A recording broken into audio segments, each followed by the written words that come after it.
I'm so proud to be from the VI, a place of history like the African side, yeah. St. Thomas and St. John and St. Croix, nothing can come between us but the waters that divide, yeah. Even though we're just a few square miles, I travel around the world with Virgin Island pride, yeah.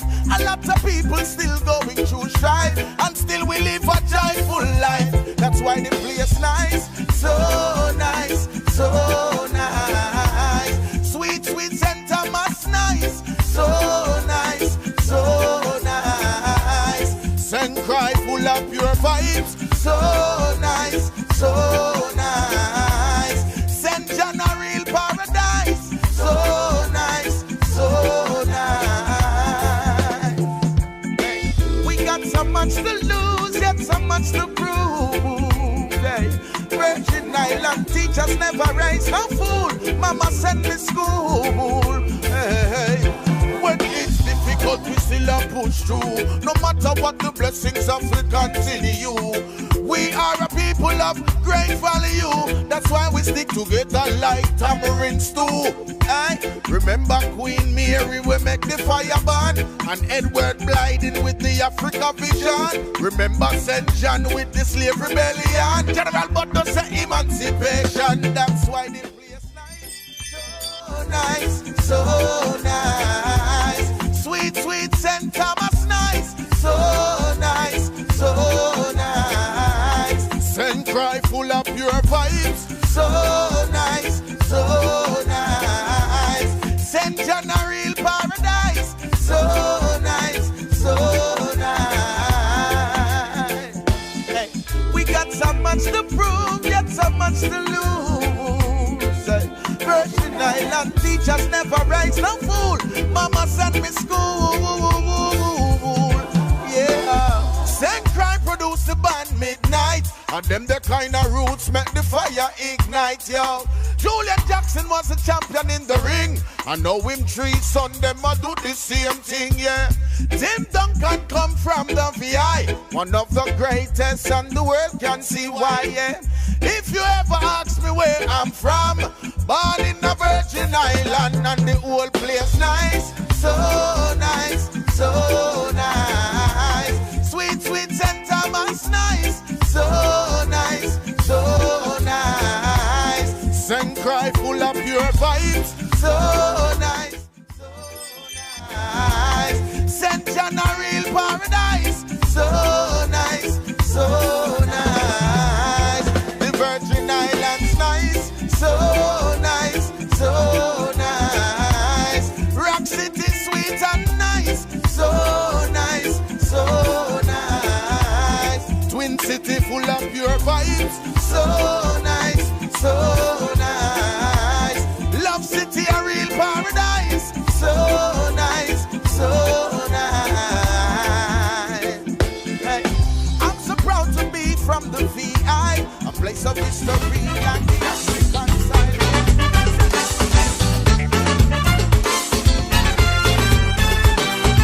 Talking about a land of beauty, we call it paradise. He wants to come down and check we down in the Virgin Isles. We are a share of problems, we know you have yours too.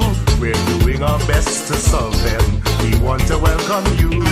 Come feel our gentle breezes, marvel at a sandy shore. Our crystal sparkling waters, that you can ask for more. St. Thomas, St. Croix, St. John, next door to the PDI. Filled up with fascination, your interest will satisfy. Some people they try to top us, but man they just cannot. I suggest you come and join.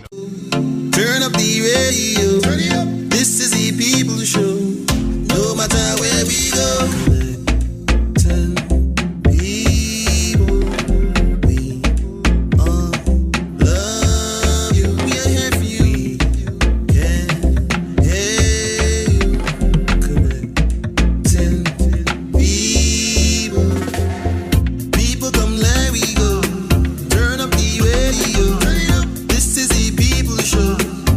Matter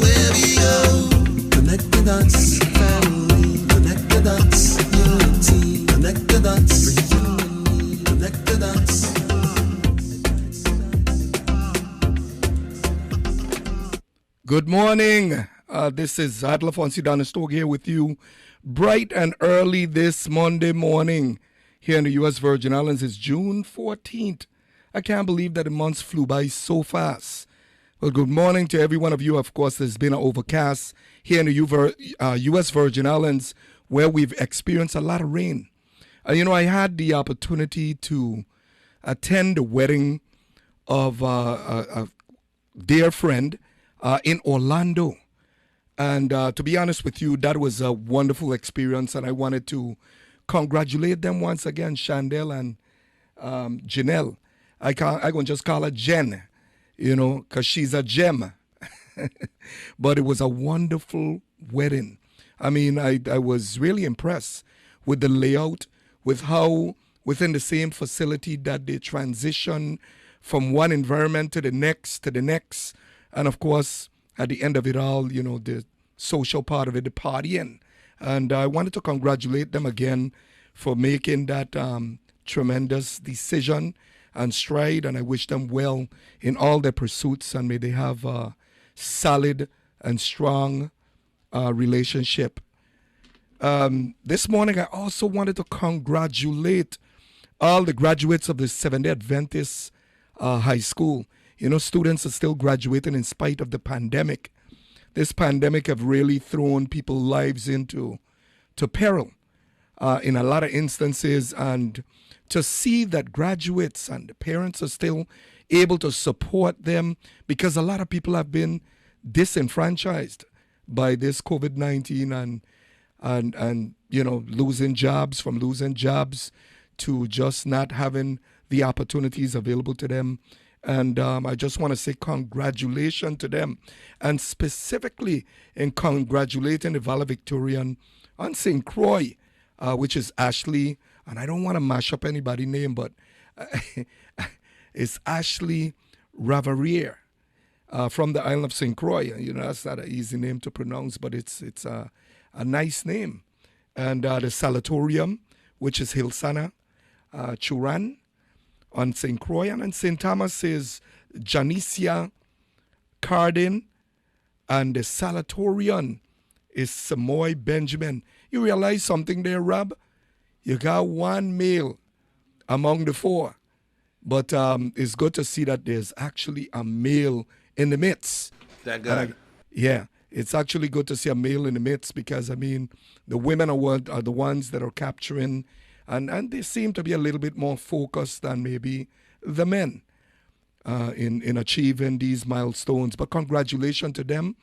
I'm happy to see that they were able to graduate, and these in particular that I highlighted graduate with high honors.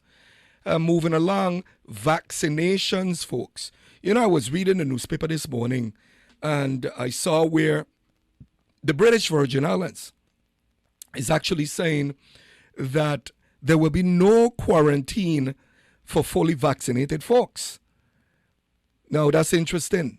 But you know what? The mixed messaging that we're receiving on the national level now, is they're claiming that after the vaccinations, folks are going to have to get what you call a booster. So if you have to get a booster, and they're actually saying the vaccine does not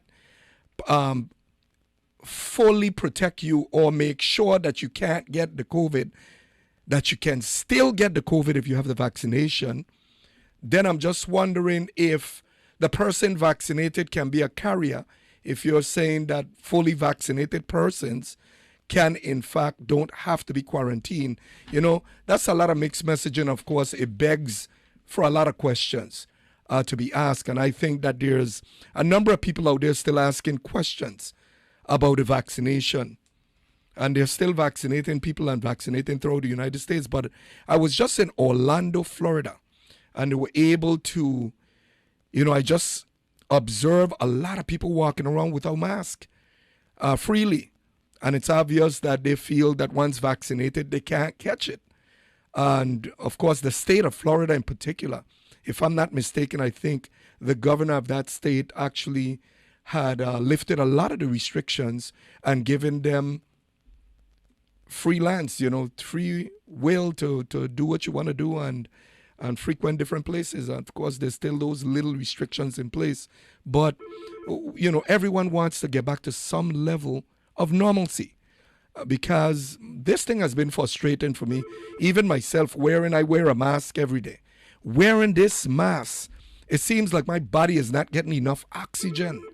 And I'm actually grasping for air. I have to take off the mask as fast as I possibly can take it off. But it's been a challenge, I'm sure, for many of you out there that wear these masks and for various different reasons. I was reading the newspaper also, moving along to another subject matter. I was reading the newspaper and I saw where two particular senators are now actually question the Department of Education. And they questioned the Department of Education, and I could name the senators as Senator Sarro and Senator Carrion from St. Croix. And, I was saying the same thing, and I had a discussion in Orlando, even with someone who transitioned to Orlando from here that was in the education system. What's happening really with the athletic program? Because you have a lot of young men and women who aspire to become professional athletes. And I think I just want to commend those two senators, Senator Sarro and Senator Carrion, for asking questions about the athletics or the athletic program in the Department of Education, because I think it serves such a critical role. Not every youngster is going to aspire to achieve high academic standards. You got those that are gifted, those that have talent. Those can, in fact, or have the potential to make it on a higher level, whether it's collegiate and eventually move on to maybe pros. We have seen it before. And I am just hoping that they can get this off the ground. It hurts me, even on the CHS field, to see all these mobile units there on the field, and it's a track and field. On the track that they can't utilize it. And I know that there's a lot of young, frustrated individuals, as well as parents, that would like to see their children get back to being actively participating in these athletic programs, whether it's volleyball, basketball, baseball, or whatever the sport is, football, whatever the sport is. I think it plays a role. It is a means of instilling discipline, even in the young people, and how you marry academic and, of course, sports, is that they have to maintain a certain grade point average level in order to be able to participate or qualify to even participate on that respective team. So you see, I just wanted to pivot and take that second off to commend those two senators for asking those questions about that athletic program. And moving along today, folks, today is open discussion. And I know a couple of people tried to call in. I may not have gotten able to get in already, but the number to call here at WST is 340-774-1340, 1340. And again, it's open discussion. Whatever you want to discuss, whatever you want to share, you can share it on my platform, your platform, which is Connect the Dots this morning. So the discussion this morning is open discussion. And I just wanted to share just a little few updates with you guys. And, I was asked, and I'm going to be honest with you, I was vaccinated as well. But here is what is interesting. I was vaccinated.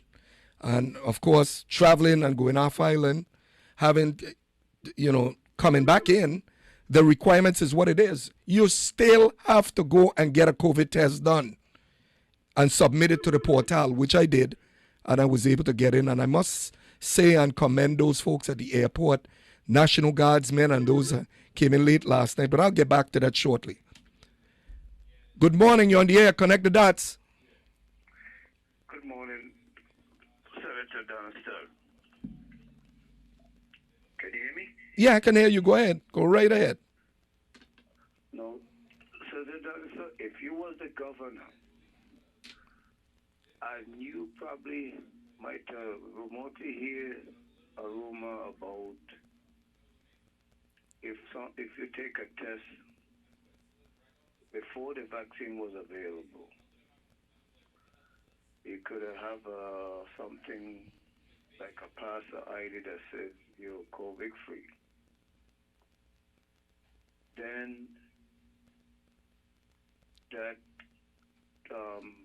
pass or ID said you're COVID free could give the people in the community who have done it or have it some confidence that they are not exposed and they could to continue everything else, every precaution to be not exposed or transmitted. That would not be an appropriate thing to help limit exposure, and at the same time probably you're able to monitor and have some kind of control over this thing. And at the same time, see, like they have the whoever is offered a lottery for how much ever $1,000 every month. People having been able to do this with the ID, that the money could be spent for this sort of thing, and certain that will be something that should help promote and help the community somewhat. If you take like that, you take the test and you had an ID, you could probably, say places you go, people that you meet, something like that, a monitoring system. I sure that could maybe slow down or do something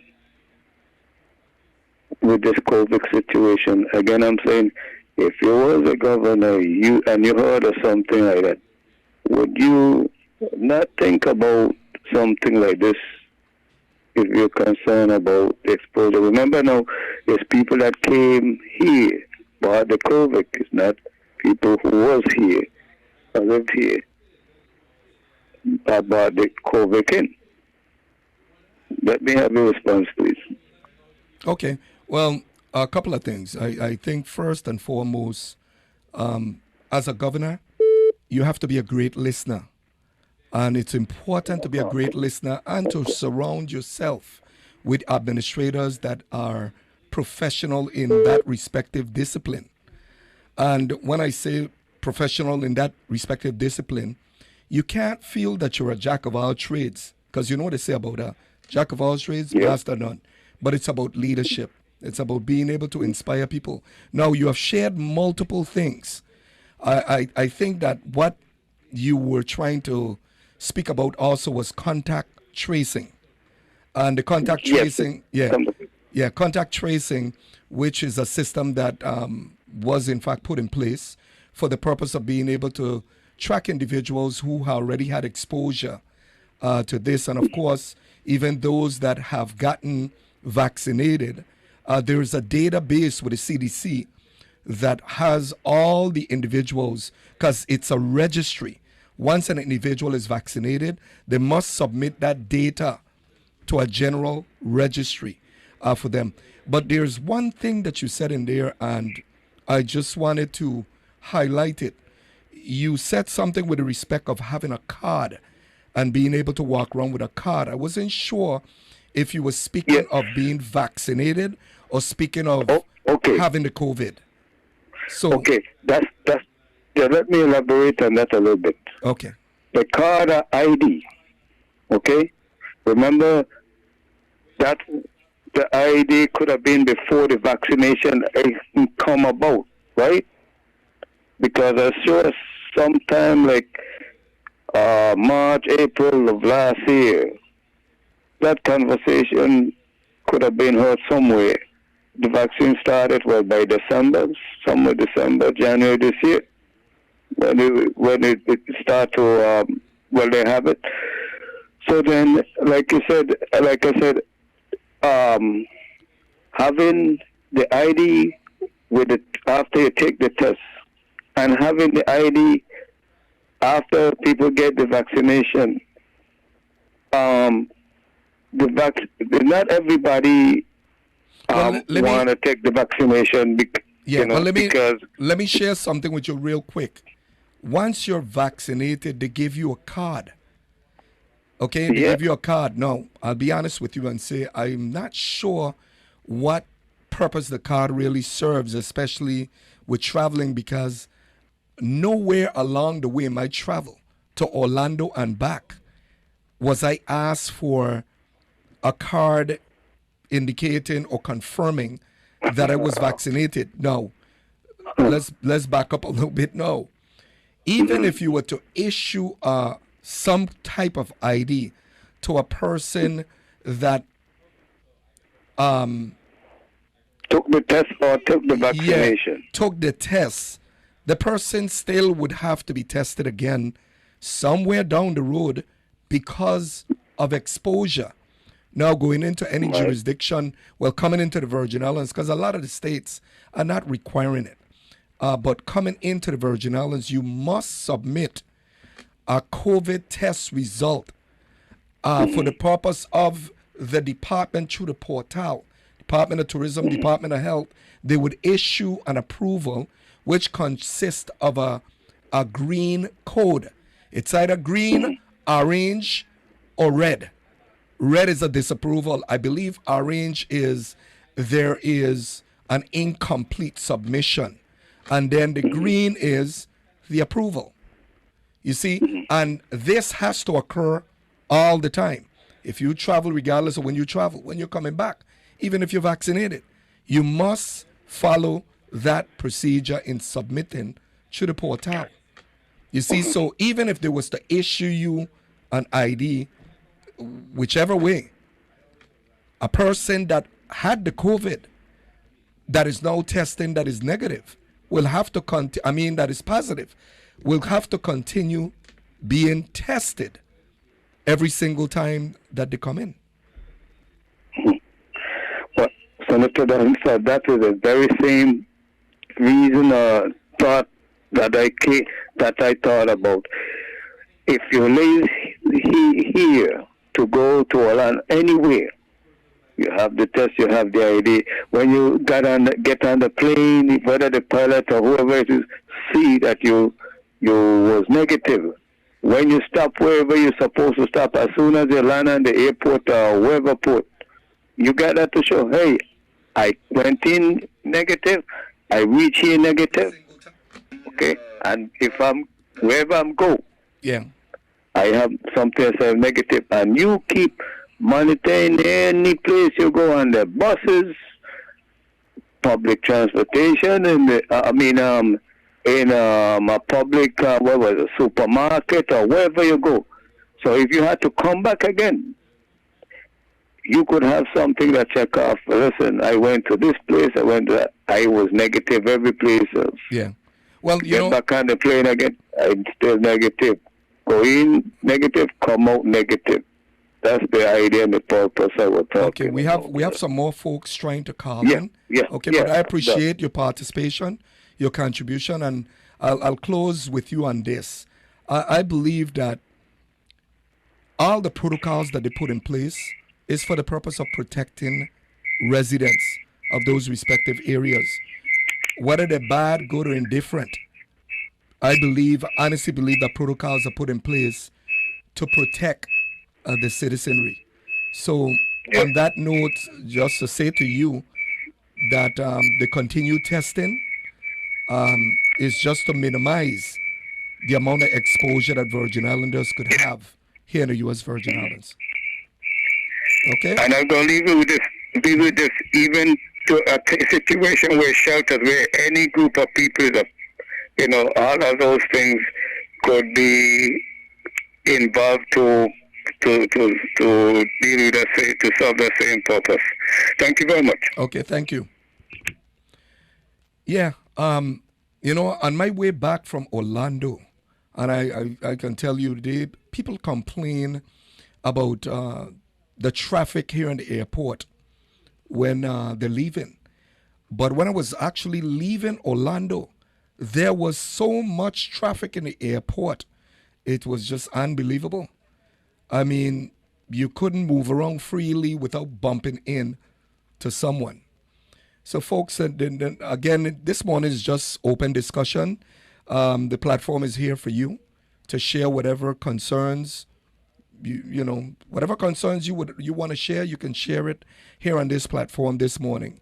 I have some sponsors. My sponsors here, of course, I couldn't do it without them to be here on the radio to actually share with you and disseminate information from day to day.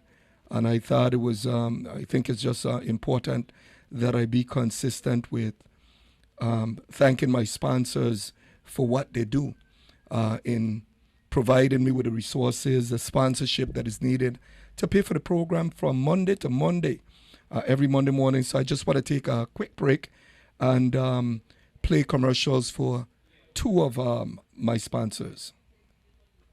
Catch of the day. From the water to the pot to your mouth, everything is fresh at Catch of the Day, located on Cookie Point Beach. Enjoy some of your favorite seafood dishes, fresh catch, lobster, tank, and whelks, when in season, as well as surf and turf. They cater to your wishes. While you sit and wait for your food, enjoy the friendly bar and bask in the ambience that is second to none. Enjoy the white sand, sun, and crystal blue water. We are sure the experience will be unique. Monday through Sunday, 10 a.m. to 4 p.m. Come and enjoy Catch of the Day on Cookie Point Beach. First up, 24-hour gas and grocery store. Your number one convenience store. Located across from Vitraco Park. You name it, and they have it. From electronic accessories to your favorite drinks. And from gas to groceries. You name it, and they have it. First stop, 24-hour gas and grocery. Located across from Vitraco Park. Check it out. Your favorite store for gas and grocery.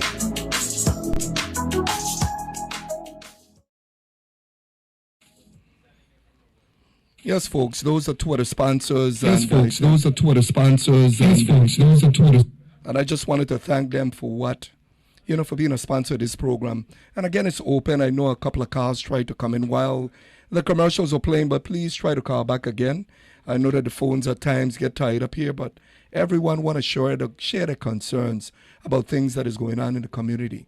Now, I know some of you are probably saying, he ain't saying nothing about WAPA.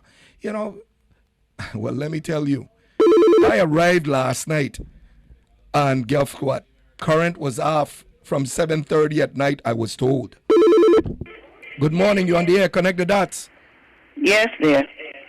I just saw on CNN a few minutes ago that they have the new variant called the Delta.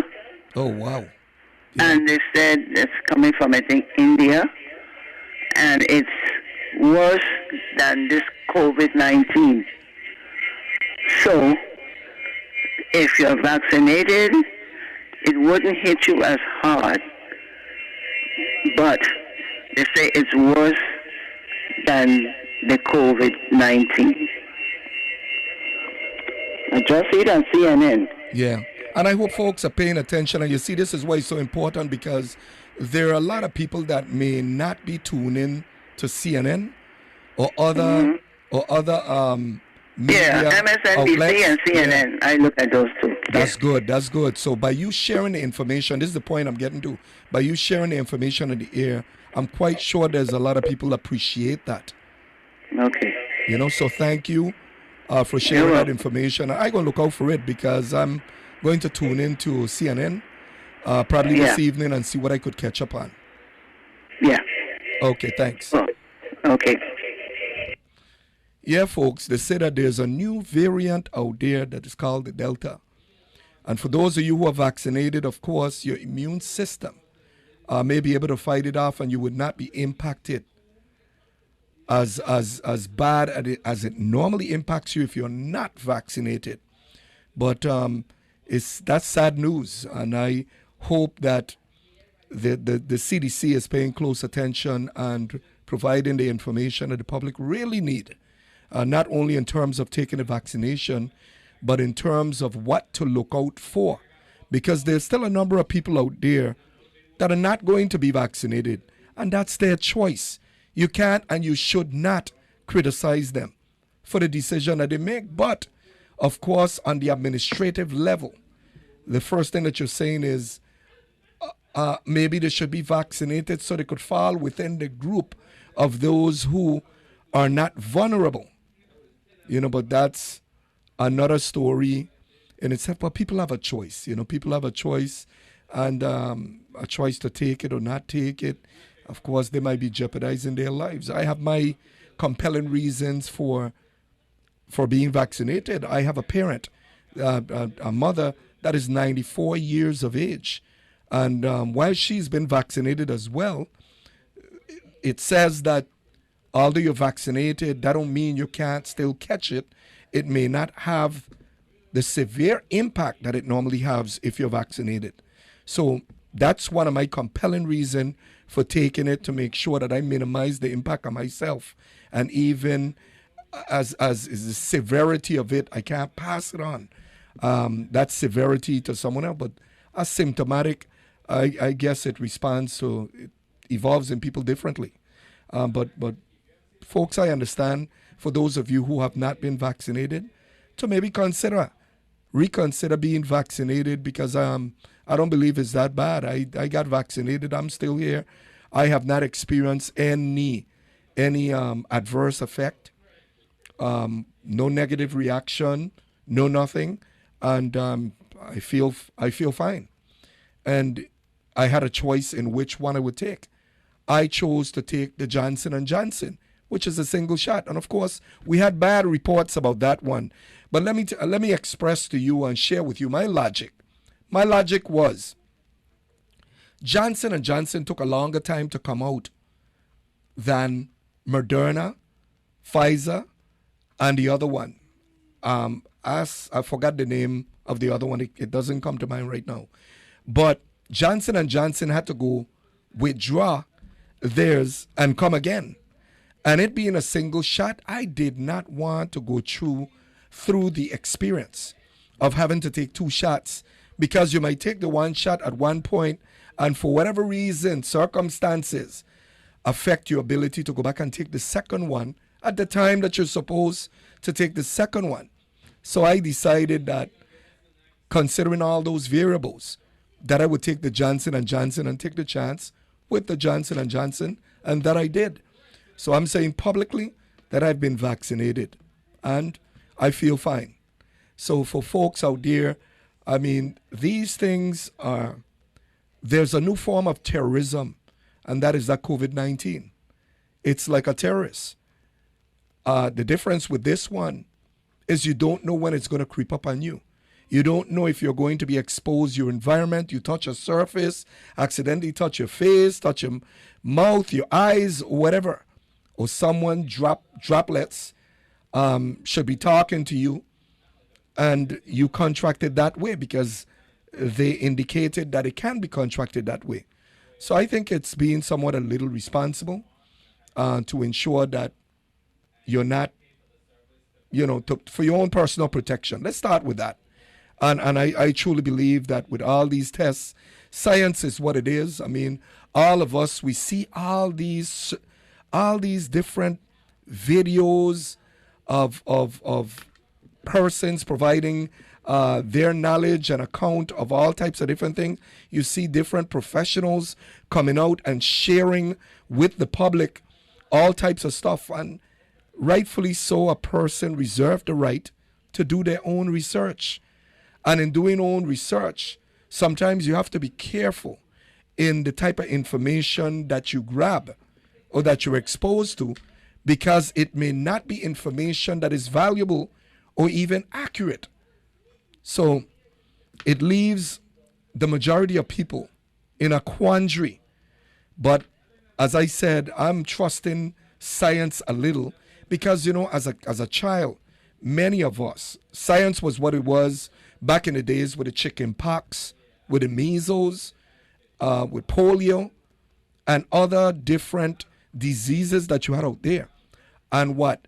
It was required that children had to be vaccinated before they returned to school. Did you get your child vaccinated? I know I got vaccinated. I got a shot for chicken pox. And I'm still around today, years later.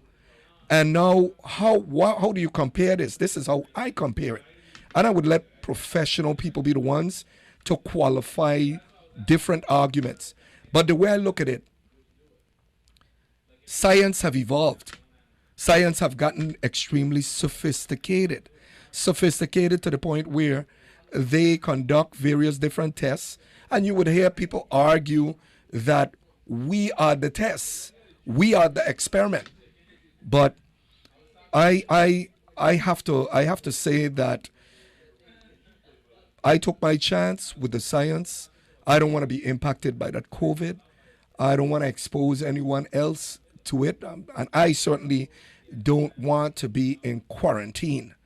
You know, so when we see the BVI opening up its door and stuff and saying persons that are fully vaccinated, I guess that's an incentive for those of you who want to go back or visit the British Virgin Islands and a reason for you to be vaccinated. Here in the U.S. Virgin Islands as well, they got different things going on that serve as incentives. And I have questions about it that I would like to ask, but I'm going to save that for a later date, later discussion.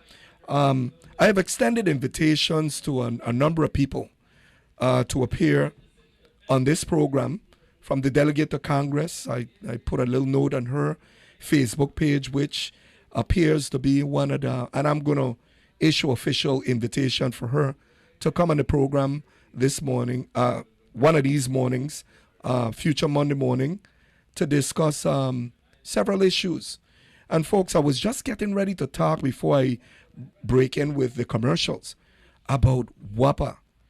WAPA went off last night, and folks, you have to really understand, right? It's like each and every one of us that operate vehicles, an engine. At some point, some little thing in that engine may go wrong. If that engine is an old engine, chances are a lot of things could potentially go wrong. So I believe that with some of the generators that you have down at WAPA, it's subject to error and something could go wrong. We could only just hope that it doesn't happen too frequent. It happens very seldom. Good morning, you're on the air, Connect the Dots. Yes, good morning, how are you doing? Good, I'm good. I'm just trying to find out if Oriental Bank is open. They were closed for a few days last week, and no one is answering the phone. Really? Yes. There was no holiday last week, so I don't know what that would be attributed to, but if someone for Oriental Bank is listening, maybe you could call in and confirm or clarify why they're not answering their phones. Maybe there's something wrong with their phone system, because that power outage that took place last night triggered a lot of things. I mean, my internet service was spotting and was not operating correctly. And I think it had to do with the transmitter or something on the telecommunication side, that the power outage went down and the transfer station may have been affected. So I'm sure there's some logical explanation. So okay then, thank you. I've made that announcement. Okay, and when they call, if you're listening, I'll just repeat what they said. Okay. Thank you very much, man. Okay, you're welcome. All right. Good morning, you're on the air, Connect the Dots. Good morning. I'm wondering if you have been to the grocery recently and see the prices of the stuff. You call down Department of Licensing and they're telling you that they're short staff. What is going on? This is hurricane season and the price is supposed to be freeze. So why are the prices high in the store? Yeah. Okay, so I'm going to listen off the air. Okay. Well, I hope someone from Licensing and Consumer Affairs is listening, because I myself, I went in I went into Price Smart, and of course, my mother likes oxtail. But the reason I have not really bought oxtail recently was because of the price. When I saw a bag of oxtail, I can't even remember how much pounds it was, but it wasn't a big bag. It was a small bag. And it was like $74. I picked up the other bag. I said, let me see if I find one a little less than that. Picked up another bag, and it was $76. I said, wow. And then when you look around to some of the other prices, the prices are really skyrocketing. I know the excise taxes have kicked in again, but those significant increases, you could only wonder what it's attributed to. So the question I think the caller wanted to ask was, if we're in a state of emergency, doesn't that freeze prices? And at what point the prices would have been frozen? Because you got a lot of people that have been laid off from jobs because jobs was closed. Some businesses have closed down. People have outright lost their jobs. Payments from the unemployment, Department of Labor, is coming in slow for a lot of people. So what does that mean? People's lives are being placed in peril because the system is not functioning consistently. So now if Licensing and Consumer Affairs is saying that they're short staff, I just would be curious to know what the schedule is for the enforcement officer that is charged with the responsibility of visiting these stores to see or make a comparison and see if there's been a significant price adjustment, because there are gouging laws in place. And I think during a period like now, there's commodities or there's essentials that are what it is, essential, that it's needed. And folks have to get them or have to buy them, and starting with those very small items right up to the things that you actually consume, and to see the rising costs. And I'll tell you this, folks, and I'm hoping that we could get a handle of this, because it's going to continue affecting our quality of life. And I'm going to hop from private citizen to a commercial or business owner. Do you realize that even to embark on different type of businesses, the one cost factor that you have to look at is the cost of electricity, cost of power. Would it be profitable for your business to operate under those circumstances? And again, and I'll repeat this, I said over weeks ago, the mom and pop with a fixed income, meaning retirees, elderly people with fixed incomes, if the cost of living continue to rise, you're actually placing them into some level of poverty, because now we don't have a handle on how we're going to control those prices. And I'll tell you, I had an opportunity to walk in a grocery store in Orlando to even look at the prices, and it's a significant difference. But of course, I understand also that there's a cost to do business in the Virgin Islands. And that's why I've always said that I hope that one day down the line that elected officials will start looking at the gross receipt taxes, because it's a very regressive tax, to see how we could phase it out, put something else in place that could generate the same amount of revenues or even more. That would be significant for folks. But this is the only way that you could start to make those adjustments in a lot of areas when it comes to costs. But we have to get a handle on the costs in the Virgin Islands. Because I'm telling you, when I could see why when people move off island and they go to any respective state and they're able to come back home to visit, the first thing they'll notice is the cost of goods in the Virgin Islands. And the costs seem to be rising. And it's something that we have to try to figure out a way either to stabilize them or a way to provide relief so that those prices could be stabilized. Folks, the number here at WSTA to call is 340-774-1340. And again, it's open discussion. You're welcome to bring up any topic that you want to bring up. And this topic that the lady just brought up about the prices in the grocery store is significant. Good morning. You're on the air. Connect the dots. A pleasant good morning. Connect the dots. How are you this morning in the family? I'm blessed. I'm fine. How are you? Okay, I'm doing all right. If you notice, even though they come and get the tax free, for how many years? When the years are then done, they change the name and they starting in the same place. All right. Okay. I didn't hear the... What I'm saying, when they come and they get this tax, they give them certain amount to build up themselves. Yeah. And the time up, they change their name to a different name, and it's the same place. You didn't notice that? Yeah. Okay. Okay. Okay. Right.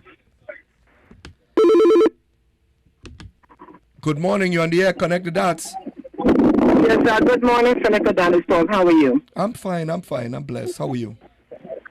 I'm blessed of God, too. May God continue to bless you and prosper your life for what you're doing in our community in terms of keeping us informed of what's going on. But I wanted to call and give like a little halo. The Public Finance Authority, apparently now they have started again on a new wind, so to speak. And they have been sending out now the inspectors and stuff to the people who had homes that were destroyed, that were rentals. Yeah. And so I have to say, thank God that they came to my home week before last, and good. I said another 2 weeks I should be hearing something positive from them. But at that point, they were going to take the little floor plan that they sketched out to an architect, and then from there, they've already assigned apparently a construction company. And so things seem to be progressing, and the young lady who's in charge, Miss Acosta, said to me, she said, Miss Mawan, she said, we're pretty much on our way now. She said, we were lacking one vital team member, and we got that from her. So it seems as though now the program has picked up again, and I wanted to say kudos to them. Also, I wanted to say, I don't understand, Mr. Daniel, why it is that we're not being advised beforehand of these storms that are coming. Either is that we are not aware. I don't know what's going on. But many people, like that last storm that passed through last week, that flooded out so many people's homes, and it knocked down a whole big, huge tree on my power lines in my driveway, and the power lines came, and the tree came straight across my vehicle. You know, thank God I was able to get some help. I called Vitima, and then Vitima sent out WAPA and stuff like that. So I thank God that I was able to get some help. Mm-hmm. But had we had prior notice, it would have been easier, you know? Yeah. They're just topics that are in my mind that I wanted to throw out to you that maybe you can address after I hang up so that another person can have time to call in. Okay. And then the last thing is that this power outage last night, that thing was that was a horrendous experience. That's another thing with our WAPA. I don't know what's going on with our WAPA. With all they said that they had brought in some company and subcontracted something out for them to give us whatever it was, the propane or whatever it was. I am not seeing any changes at all. I'm not seeing any improvement. And so I wonder if there's anybody else out there that feels the same way, that don't see any improvement after all those millions upon millions that we invested in outside companies coming in. You need to correct something. Well, I'm hoping that we could have a follow-up discussion with WAPA, because I know that they went through a serious transition, or if I may say, a number of the leadership left the system. Oh yeah, I saw that. Yeah, and a when few weeks ago. Yeah, and when you have a number of the leadership, number of administrators that left the same time, around the same time, the organization. Exactly, the organization could go one or two ways. And normally it goes one direction, which is in total disarray. So I'm hoping that they could report to us and tell us the interim executive director and as well as the other leadership that have been put in different respective roles within the organization, what they have for us, what the future plans are, what they intend to do. Okay, that would be great if we can hear that, because we right now are in the dark. We're in the dark. Yeah. You know, we don't seem to have any sense of direction in terms of security when it comes to water. And that's unfortunate, because we are a people that, I mean, thank God, Mr. Daniel, we know how to rough it. Thank God we were brought up where we, in the days where we know how to use coal pots and, stuff like that, and we can cook for those who have electric stoves. Yeah. But had it not been for those skills that we learned from our grandparents and parents, but I don't know what's happening with the youngsters these days. I'm praying, I'm hoping that their younger parents are teaching them how to rough it. Okay, we used to have some more calls coming in. Okay, you go right ahead. We'll talk another time. Okay, thank you. God bless you. Okay, you too. You're welcome. Good morning. You're on the air. Connect the dots. Yes, good morning. I was trying to find out if anyone had any information on the missing girl, that missing lady. She went missing, I think, Memorial Weekend. Is there any information out there on her? They said that she got out of her home in Anna's Retreat. Yeah. I don't think anyone... I don't think anyone called in with any report, and certainly the only official announcement could be made is from the police department. Oh, okay. So nobody has seen her or anything? I don't know. I can ask in the station if they received any reports or phone call. But I certainly read in the charts this morning, I didn't see anything. Okay, because I was reading in the newspaper about it, and the way how they said that she disappeared, that sounds like kind of conspicuous to me. Yeah. Because they have heightened security over there. I don't understand why how she could get out like that unless she had been assisted by someone inside there. Well, I'm sure maybe someone who works there probably has her in their house or something. Well, I'm sure the police department is doing their due diligence and probably investigating her disappearance. So they're probably out asking questions within the housing community for a missing person. Okay. Okay? Okay, thank you. Okay, thank you for calling. The lady that called a little earlier about the home repair program under the Virgin Islands Public Finance Authority, or Virgin Islands Housing Finance Authority, sorry. What is disturbing for me is that you had a company before.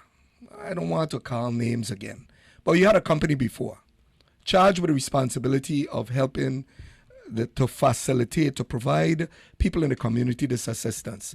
They went before the Senate. It turns out that from 20 post-hurricanes, 2017, 2018, we're in 2021, and the report that was provided was that there were only about 5 homes that they actually either started working on or some of them they have completed. We're in 2021. And then what is more bothersome is that we're in the midst now of hurricane season. If I'm not mistaken, hurricane season starts June 1st. So we're going into a hurricane season, and if they have truly embarked on this program and are being vigilant, when is the construction going to start? In hurricane season or after hurricane season? Because it would seem to me it's like having a concert and you decide to have a concert at the height of the hurricane season, knowing that inclement weather is possible that will in fact disturb or affect your concert. In this case, something even more, 10 times more critical, and that is home repairs. That's why you have people with this heavy rain that we just experienced. People's homes were compromised from the hurricane. They're leaking, water is penetrating and getting into, into their homes. A lot of people experience floodings. So now, if you have this program now that you're going to now start a fast track in the midst of hurricane season, is there a possibility that you start construction, God forbid, that we get hit by bad weather again? So all the building material that would be found there on site, gone up, would be lost. So kind of a losing proposition. So we're proceeding with high risk. I think we needed to really, really get this program going from the off season, outside of hurricane season, that is. So, I mean, if they're getting it going, power to them, I'm happy. I just hope that the turnaround can be extremely fast, because these forecasts and the number of tropical waves that they're expecting this year is not encouraging. So let's hope it's not a volatile hurricane season, and that we're able to really get people under stable conditions in strong homes, repair the homes, spread that money around, get contractors working, because there's enough money to go around for a lot of the contractors to really get on these homes. And I'm sure that you have the appropriate agencies that can, in fact, scrutinize these contractors to determine that they are, in fact, qualified to participate in the program and help to facilitate this program. Because as you drive around here, and I can tell you, as I stepped off the plane and onto the roadways here again in the Virgin Islands, I realized that we still have a lot of bad roads in the Virgin Islands. Because on my way home, what is supposed to be a brand new, waterfront pier, right there, there's still some holes in the road or cracks in the road on what's supposed to be a new highway. And then as you move along and you're headed out in the country, if they ain't digging up the side of the road, that is actually affecting the stability of the road itself, causing much erosion, a lot of roads still need to be repaired. And we want to make sure that we have a better infrastructure. And that's where the focus has to be. The focus has to be also on rebuilding the infrastructure. So there's so much to discuss. And I'm just hoping that WAPA can get this whole thing together, and look forward to having a very good discussion with them about the strides that they have made since the transition that they went through, to learn exactly what Virgin Islanders can anticipate going into the future. Because I'm telling you, it will affect business, it'll affect everyone's livelihood if we cannot get a handle on this thing with WAPA and these electrical rates and actually other utility rates, meaning water, because it's, after all, Water and Power Authority, it's us. And I'm looking forward to hearing what the plans are for that organization or for that utility. Is the only one that we have. There's no anticipation there will be any competitors. So we have to do with what we have. We have to find ways to really rebuild it. And I don't think it necessarily needs to rebuild it. It needs to strengthen, because there's a working force down there with a lot of experience.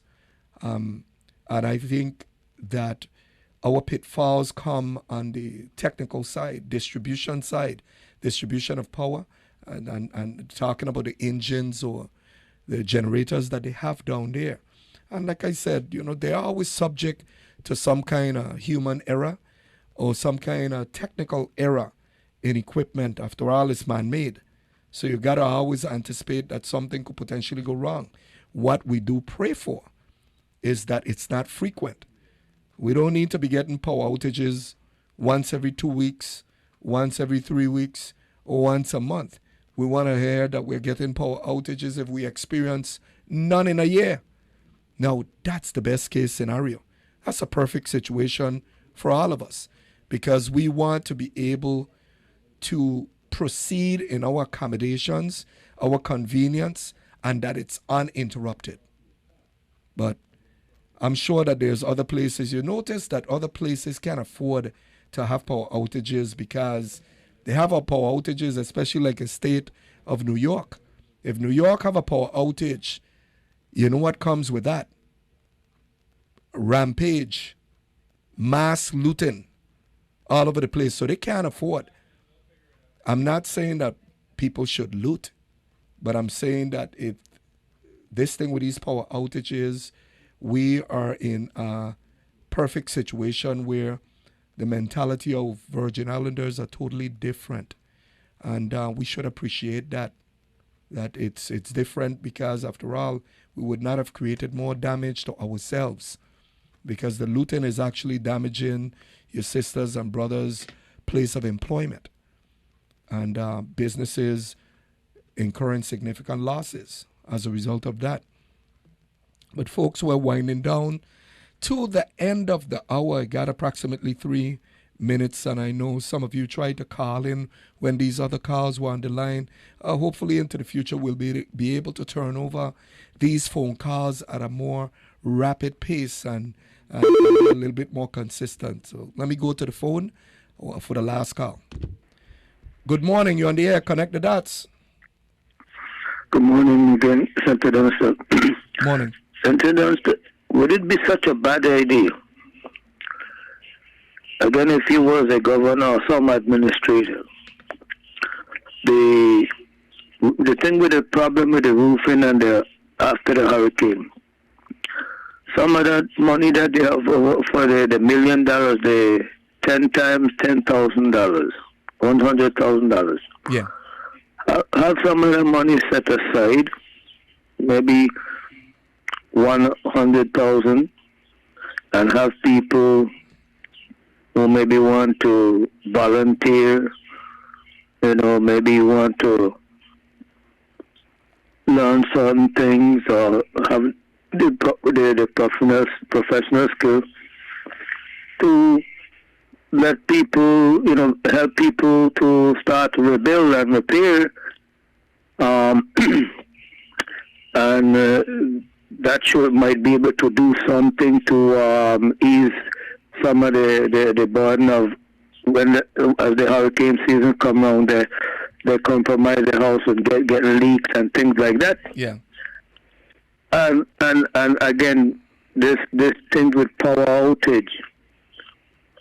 Remember, after the hurricane, you have a big power outage, of course, no utility. And I believe sometime now you actually trying water on a duck back to talk about this. We have solar energy, we have wind. Yeah. We could set some money aside. Stop giving people the political answers. It's a good idea, such and such. Have a little workshop with people, shared experiences, learn as much as they can about it, and that they could use certain things, some things, not everything, something. But when they have this issue with the power outage or whatever, emergency, they have something that comes actually in their backyard, in their environment, that could help them. Would that be such a bad idea, Senator Donaldson? No, but just a couple of things. Just a couple of things I want to kind of provide some clarity based on my understanding. Okay, the monies that they receive for the incentives, the incentive program, when it comes to the vaccination, is a set of money that is set aside specifically for that by the federal government. So you don't want to mix apple and oranges when you're saying put aside. Yeah. Federal monies are earmarked for specific purposes. And general fund monies, of course, the legislature, in their wisdom, actually assign or appropriate money for specific areas, specific items, specific programs, specific departments. You list it. So you can't just take money and arbitrarily just rotate them or even commingle them for the purpose of steering them a different direction. So I just wanted to clarify that as administrator, as a former even finance chair, I understand the budget process. I understand federal grants. I understand federal distribution, federal programs that have specific ways to spend the money. Okay? But the issues is still there where somebody could, pay attention to that, though. That's more or less what I'm saying. Yeah. But thank you very much. Okay. Thank you for calling. Well, folks, we're to the end of the hour, and I just want to, again, thank my sponsors and play the commercial for the sponsors and then come back and close off real quick because we're at the end of the hour.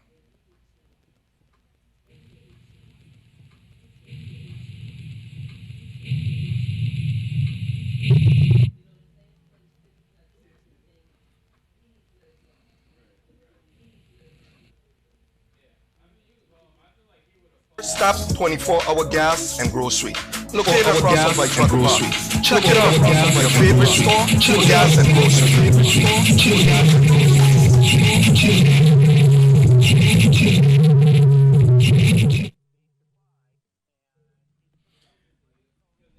I don't know what that was, but that happens sometime here with my programming and sometimes my system. So it's not you, Rob. Okay, it's not your fault. But folks, we're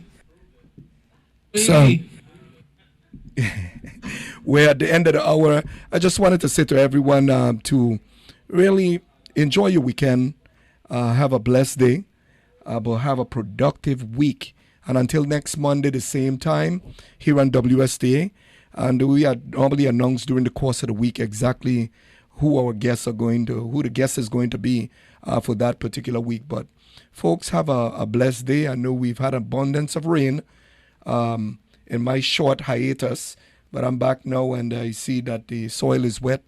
And God knows a lot of us needed that rain. So appreciate it. Be thankful for it. And as you move on into the week, have a productive week.